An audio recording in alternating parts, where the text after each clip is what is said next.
Le damos la bienvenida a la economista Mariel Sabiteri, ex ministra de Finanzas, con quien queremos conversar un tema que tiene mucho que ver con el futuro económico del Ecuador, y ese no solamente la renegociación de la deuda externa, sino paralelamente este nuevo crédito que Ecuador ha asumido en 6.500 millones de dólares que, de acuerdo a sus promotores, pues va a servir para tapar el déficit fiscal y para invertir en reactivar la economía. Me gustaría conocer cómo está, economista, si... bueno, empecemos por algo que comentamos en el interín, ¿no? Dentro de pocos días comienza un primer contratiempo para la economía de los ecuatorianos, ¿verdad? ¿Cuál es ese contratiempo? Sí, bueno, primero buenos días y un gusto estar aquí, ¿no? Gracias. Sobre todo con este rico café, ¿no? Sí. Si vengo temprano, don Jimmy, Sí, ¿sabes sí, por sí. qué? Es porque nosotros el común denominador somos descarriados, pues, ¿no? Y cuando somos puntuales hay que estar dependiendo de otro. Pero por supuesto. Así que por eso venimos tempranito. Bien hecho. Bueno, yo creo que sí, yo creo que aquí hay temas que son evidentemente muy bombardeados y muy agrandados, como por ejemplo el tema de la renegociación, el tema del nuevo, en realidad está inmerso un préstamo, pero en realidad es un nuevo acuerdo con el Fondo Monetario Internacional que va mucho más allá, porque implica no el atarnos a decisiones por el resto del periodo que le resta a quien lo firma, sino por décadas, pues. Claro. ¿No? Entonces va mucho más allá. Y tercero, un elemento que pasa desapercibido, que muy pocos lo toman, pero que yo creo que es importante retomarlo, y es lo que estábamos comentando.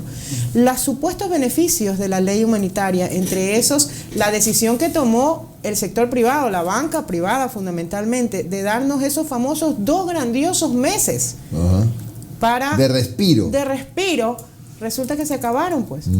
Y ya en septiembre comienza las llamadas telefónicas, comienza la presión, y como siempre advertimos en la propuesta de esa mal llamada ley humanitaria, ¿cómo es posible que a la ciudadanía en general se le dé apenas 2 meses para reactivarse cuando están pidiendo reactivación por años en otros sectores? Entonces ahí es donde se ve realmente la intencionalidad el pueblo llano, el pueblo en general, como es muy disperso, como es tanto, como está abierto, entonces no tiene voz, y vamos a comenzar a tener problemas, porque ya habría que revisar los índices. Yo, hasta donde los revisé, comenzaba a generarse una cartera vencida mayor, y eso es un síntoma muy grave. Habría que ver cómo comienza a catapultarse, digámoslo así, a radicalizarse ese aumento, mejor dicho, porque eso significa que la ciudadanía en general, los de a pie, los que no tenemos que ver con las grandes noticias, vamos a hacer la gran noticia, porque se va a confirmar el hecho de que ya en el Ecuador llegamos a ser una población polarizada: o eres rico o eres pobre. Claro. La clase media prácticamente está desapareciendo. Ya desapareció. Y todos estos elementos, ¿por qué? Porque de alguna manera lo que tenemos que entender es que inclusive la gente ha soportado, porque de una u otra manera esos 2 meses de respiro le dieron la posibilidad de seguir teniendo a las tarjetas de crédito, a todo este tipo de crédito, que es el que usualmente tiene la ciudadanía, como base de sustento, porque ingresos no había. Claro, bueno, y hay muy pocos ahora. Sí, María Elsa, pasemos a la renegociación de la deuda, que es un todo, ¿no? Porque entiendo que habrá que firmar una carta de intención que efectivamente compromete ingresos y egresos del país por los próximos años. Veamos, debe tener toda negociación tiene cosas buenas y tiene cosas malas. Veamos qué tiene de bueno. Es verdad que hay un alivio, que hay un como que le sueltan las ataduras al gobierno, porque va a poder ponerse al día por ejemplo, con los constructores, con los proveedores del Estado, y eso también un poco mueve la economía. Va a poder tapar los baches fiscales. ¿Qué tiene de bueno, si es así? A ver, tiene de bueno el que probablemente lo que usted ha escrito, que es el tapar incendios, ¿no, verdad? Así, momentáneamente. Pero apagar es también, incendios, sí. Apagar incendios, ¿no, verdad? Pero es también el hecho de, lo podríamos confrontar con el pan para hoy y hambre para mañana. Entonces, efectivamente, la economía necesita liquidez, y si vamos a tener liquidez, eso podría considerarse un tema positivo, Así es. porque básicamente es el que esa liquidez va a tener una reactivación. ¿Cuál es el problema? El problema es cuánta de esa liquidez se queda realmente. ¿Por qué? Porque una de las cosas que está dirigido es para seguir manteniendo una lógica de comportamiento que ha tenido este gobierno. La lógica de comportamiento ha sido beneficiar a los que sacan los capitales del país. ¿Por qué dice eso?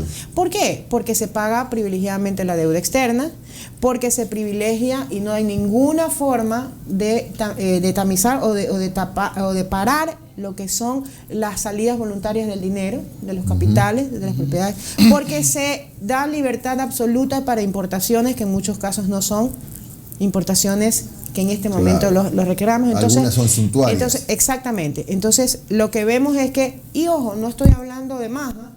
Ya pasó en Argentina. De hecho, ustedes saben cuál es el problema de Argentina. En este momento, una de las fuertes investigaciones es qué cosa, que así como vinieron los millones de afuera y concretamente del Fondo Monetario Internacional, salieron inmediatamente. Y esto tiene una repercusión inmensa. ¿Por qué? Porque es aún más atacar a lo que es el sistema de la dolarización. ¿Por qué? Porque recordemos que el sistema de la dolarización se sostiene, nosotros no emitimos la moneda y se sostiene, o los recursos frescos vienen del exterior. Y esa venida del exterior puede ser o bien por financiamiento externo o bien por exportaciones. Pero si nosotros tenemos una depresión muy grande en lo que es la parte productiva y vamos a anclarnos en estos créditos que están anclados a otros objetivos o que privilegian otros objetivos, ¿cuál es el resultado? ¿Usted cree que no entonces, apuntan a la reactivación económica o no va a haber suficiente dinero para eso? No es que yo crea o no crea, es la realidad y es lo que hemos vivido, pues. ¿Cómo es posible que en abril de este año, con toda pandemia y con todo supuestamente las necesidades de reactivación, hayan salido la mayor cantidad de recursos al exterior? O sea, aquí ¿por pago Jimmy, de deuda? Ya sabes que más allá del pago de deuda en el primer semestre, que fue lo que se les olvidó decirnos cuando nos presentaron como solución, cuando en realidad era el plan para la negociación, se olvidaron ponernos lo que habían pagado hasta julio. Claro. Y eso era alrededor un poquito más de 2.000 millones. Pero, a ver, María Elsa, para un crédito a un interés del 2,6%, creo, ¿no? 2,2 me parece que es inclusive, bueno, menos. No sé si sea justo o no. Yo creo que sí es justo reconocer que el interés es bajo. El interés es bastante más bajo de otras negociaciones, ¿no? ¿Le parece por lo menos en esa parte bien negociado ese crédito? El problema es que ahí no, todos sabemos que efectivamente las tasas de los multilaterales y particularmente del Fondo Monetario Internacional siempre son más bajas porque se supone que por concepción esos son organismos que están para el apoyo. Y entonces el problema es que es el plazo, muy corto, 10 años es poco. Las exigencias. No, el problema son a qué nos atamos, son las exigencias. Y el problema es que, fíjese que la carta de intención la vez pasada, o todo el proceso de la vez pasada, solamente quedó en inglés y no quedó difundido a todo el mundo. Entonces, el problema es que primero no tenemos una declaratoria oficial para saber a qué nos atamos. Ya. Ahora, no sabemos a qué se compromete el Ecuador. Sabemos a qué, hay generalidades, pero no cosas puntuales. Ya. Entonces, partiendo de un principio, hoy tenemos una primera opción y además tenemos el indicativo de que si ponemos ¿qué hice yo con la carta de intención de la vez pasada? Lo que hice fue hacerme un checklist de todo lo que nos imponían. Entonces, a medida que iba pasando el tiempo, a medida que iban haciendo todos estos enredos y truculentos y toda la cuestión de las leyes y todo lo que iba anotando, este objetivo cumplido, este objetivo cumplido, este objetivo cumplido. Si uno analiza esa carta, la parte que quedó pendiente fue la parte del sistema financiero, es decir, poder manejar todo el tema del sistema financiero y todo lo que tiene que ver con eso. Por eso es que en determinado momento yo decía, y no me equivoqué, decía, 11 meses en manos de este gobierno es hartísimo tiempo para poder hacer maravillas. ¿Por qué? Porque ellos no miden a quién en realidad va a hacerlo con tal de salirse ellos. Y ya lo está demostrando. Una renegociación que no benefició al país, que benefició a los tenedores, atada a la necesidad, porque era un condicionamiento de los tenedores el hecho de que venga esta firma, este acuerdo. Y este acuerdo, que para mi gusto lo que está haciendo es complementando lo que no se hizo la vez pasada, ¿ya? Y que ata probablemente a toma de decisiones que evidentemente con un gobierno progresista, que estoy segura que se viene, no va a cumplir. Y ojo, esos 6.500 son 6.500 que probablemente, por eso lo ponen en la distribución que lo ponen, 4.000 en este momento, sí, cuando puedan ellos decidir. Y el restante, 2.500. Y si no era la salida una renegociación en este país que tiene, no sé si tenga todas las puertas de proveedores de crédito cerradas, pero ¿cuál era la salida para que haya liquidez? No, la renegociación es correcta. Perdón. ¿Sí? Quise decir el préstamo, ese crédito. Un nuevo acuerdo. ¿No era la solución ese nuevo crédito? ¿Cuál era? No, ¿De dónde sale la plata? A ver, Jimmy, pero es que el tema es que hay que analizarlo dentro de un contexto y cómo ha ido viniendo, y yo insisto, esto no es un problema coyuntural, primero, es un problema de décadas y estructural, con una visión y una lógica que viene implantándose, hechos distintos, pero vayamos al momento que estamos viviendo y básicamente a este gobierno. El problema fundamental es que si tú ves realmente la lógica del manejo económico es distinta. Lamentablemente tengo que referirme a eso. ¿Por qué? Porque todo ese direccionamiento y ese objetivo es el que te hace tomar los instrumentos. Lo he dicho muchísimas veces. Nos llevan a discutir los instrumentos. No, aquí lo que hay que discutir es cuáles son las premisas para elegir el instrumento. ¿Por qué? Porque en economía tú tienes, como en todo, varios instrumentos que te dan una opción y tú eliges dependiendo del que más te acomode. Entonces, en el caso de la renegociación, el problema es que sí tenemos un elemento comparativo con el 2008. Y fíjate tú cómo, en el 2009 en realidad, que fue la renegociación, cómo el objetivo era reducir la deuda, pues. Y ahí sí se mataron sí 96, o sea, fueron 8.000 millones hasta 2030 y 3.500 en valor presente. Claro. En cambio, en esta renegociación el objetivo no era reducir. El objetivo era mantener el negocio, como teníamos un problema de que no pueden, se ven apretados por pagar, entonces, como dicen los chicos, no como dicen los tíos, pateemos el asunto para adelante. Claro. Entonces te das cuenta, es el planteamiento. Y entonces, claro, dicen, ay sí, pero si lo pateamos así nomás, van a decir, no hubo ningún beneficio. Ah, ya, ¿sabes qué? Hagamos una cosa, bajemos un porcentaje, pero que igual sea negocio para ti. Y esa es la razón por la cual le bajan ese supuesto 9%, pero no se dan cuenta que el valor real de la deuda era entre 20 y 35%, pues. Claro. Entonces, si a ti te dicen, a ver, tú tenías este billetito de 100 que ahora cuesta 20, ¿no verdad? Vamos a hacer aparecer que cuesta 90, que te voy a pagar 91, ¿ya? Sí. Ya, tú lo pero puedes, te rebajo 9, claro que. Pero ¿cómo no lo voy a coger? Adicionalmente, ¿sabes por qué? Porque otro de los grandes asuntos es que resulta que ese papelito que tú compraste pudiste haberlo tenido desde el principio cuando valía 100. Pero ¿y qué tal si lo habías comprado 2 semanas antes a 20? No, y hubo mucha gente. Hubo muchos que compraron entonces, antes. ¿Te das cuenta? Entonces hay todo un elemento que está inmerso que tiene que ver con cuál es el verdadero objetivo. Y está clarísimo, porque yo creo que allá nadie le queda duda de que el problema con la renegociación es la forma en que lo enfrentas y el objetivo que tienes. Ya, pero María Elsa, lo que todavía no siento que me ha contestado es si no era una salida recurrir al Fondo Monetario, ¿qué otro espacio tenía Ecuador para negociar liquidez? Es que, Jimmy, lo que le quiero decir es que a estas alturas, para ellos, la única opción... Ellos es el gobierno. El gobierno. Ya. Era esa. El problema es que la decisión la tomaron no ahora, cuando complicaron las cosas y cuando lo llevaron al extremo, pues. La decisión era el 16 de mayo, o el 1 de marzo, en realidad el 16 de mayo del 2008, cuando Richard Martínez dice, 2018. Vamos con el Fondo Monetario Internacional, pues. La decisión en realidad no se tomó ahora. Se tomó en el momento en que se permitió la entrada del Fondo Monetario Internacional y se permitió con todo lo que eso significa y con toda la experiencia no del Ecuador, sino del mundo entero. en donde dejar entrar al Fondo Monetario Internacional es sinónimo de pobreza, sinónimo de lo que estamos viviendo.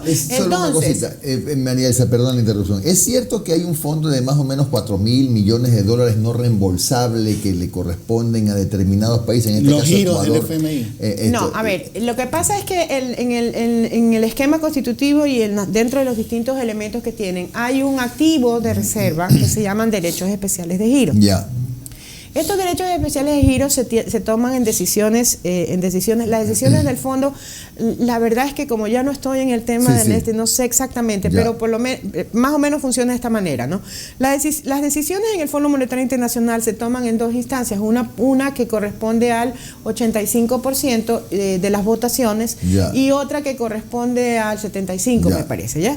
Entonces, evidentemente, si hay un país que tiene el 16%, como es Estados Unidos, la decisión del 85% queda en manos de Estados Unidos. Es decir, que esa es la razón por la cual, una de las razones por las cuales se dice, bueno, en realidad el Fondo Monetario Internacional a quién responde.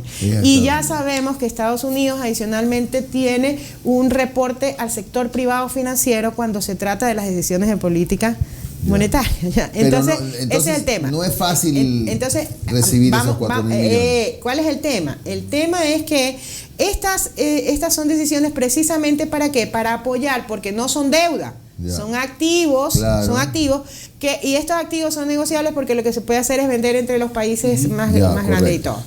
Pero estas decisiones, estos planteamientos y estas decisiones que, ojo, se hizo en la crisis del 2008, ¿no? Se hizo en el 2008, lo que promueven es precisamente tener la capacidad de los países más vulnerables como nosotros de tener un activo que es tuyo, que no te genera deuda, ya, y que lo puedes negociar y lo puedes intercambiar con la gente que tiene el dinero, ¿no? Y para poder salir adelante y obtener liquidez. Pero no es deuda, es bueno. No es deuda, porque es un activo, es una reserva. Entonces, eso es. A ver, a partir de todos estos procesos, el nuevo acuerdo, la renegociación con los bonistas, el gobierno está sacando pecho desde ayer que el riesgo país bajó de 6.063, que estuvo el 23 de marzo, a 2.170 en estos momentos.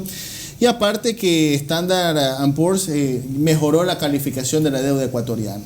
¿Cuán cierto es esto? ¿Verdaderamente es beneficioso esto? ¿O es quizás también algo de los mercados que nos están haciendo un guiño? Ya, a ver, en general todas estas mediciones hay que entender que vienen dadas por quienes son juez y parte, ¿no? O sea, todo este sistema Standard & Poor's, o sea, todo este sistema está atado a quienes se ven beneficiados con el manejo de la deuda. Es probable que haya bajado, ¿no? ¿Verdad? Lo que me sorprende enormemente es que si es una renegociación tan beneficiosa, no haya bajado en límites mayores, como por ejemplo fue en el 2008, 2009. Ya, es más, una de las cosas a mí me sorprendió como cuando pusieron en la ley en la mal llamada ley humanitaria, una de las razones que pusieron fue los 9 meses en que pasó el riesgo país alto en el 2008-2009, ¿no, verdad? Pero no dijeron que fueron los 9 meses en donde se estaba renegociando ¿contra quién? Contra ellos mismos, pues. Entonces, si ellos generan el indicador y estás peleando contra ellos, no iba a ser. Pero el tema es que ese valor nunca ha sido, esos 2.000 y algo, nunca han sido tan altos como hoy, con toda la renegociación, que en otras situaciones en el país estaba mejor. Entonces, a ver, es positivo porque ya no estamos en 6.000, estamos en 2.000.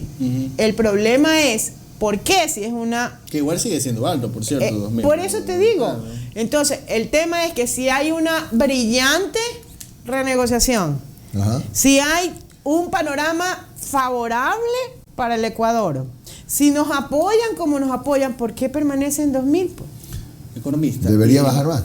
A ver, como lo dijo Jimmy hace un instante, estamos así, o sea, con vendados los ojos, no sabemos a lo que nos estamos acercando al nuevo acuerdo porque no se conocen las condiciones, pero ya hubo unos comentarios de una funcionaria del fondo que indicó que hay compromisos como seguir haciendo ajustes en el sector público, bajar salarios, intervenir servicios públicos, que eso me huele a concesión, sino privatización de ciertos...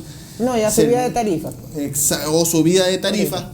Pero sobre todo hablan de una reforma tributaria. Este gobierno tiene capacidad política y tiempo y margen político como para hacer una reforma tributaria para que nos dé la platita al Fondo Monetario. A ver, una ley económica urgente son 30 días. Claro. Por eso que yo le decía, bueno. por eso que yo le decía que en 11 meses es hartísimo para hacer lo que les dé la gana. ¿Sí? Entonces, y ya lo comprobamos con las dos leyes económicas urgentes, ¿no?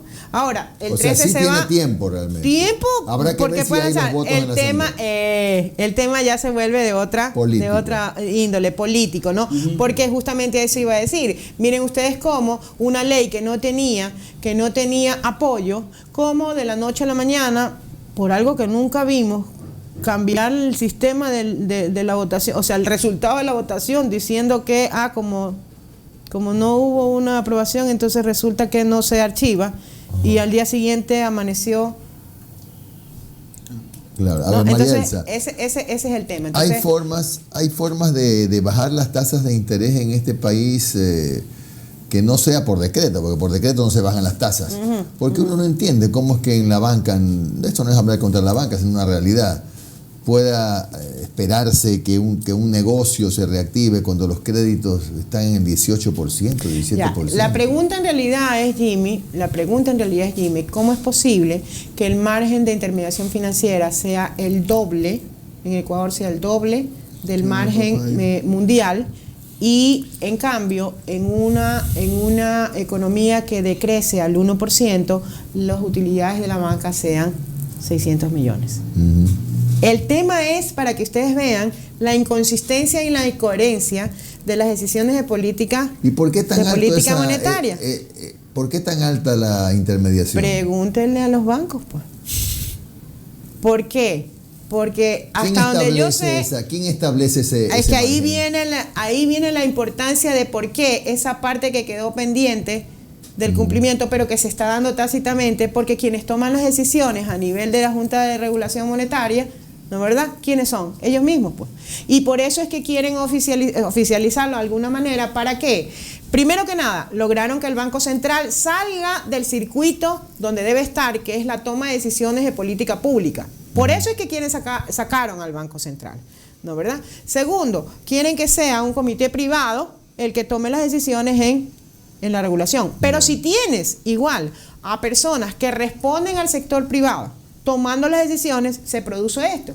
Pero desde la perspectiva de nosotros como usuarios, ¿qué es lo que nos interesa? Nos interesa que nos respondan, es que, ¿dónde está la coherencia? ¿Cómo es posible?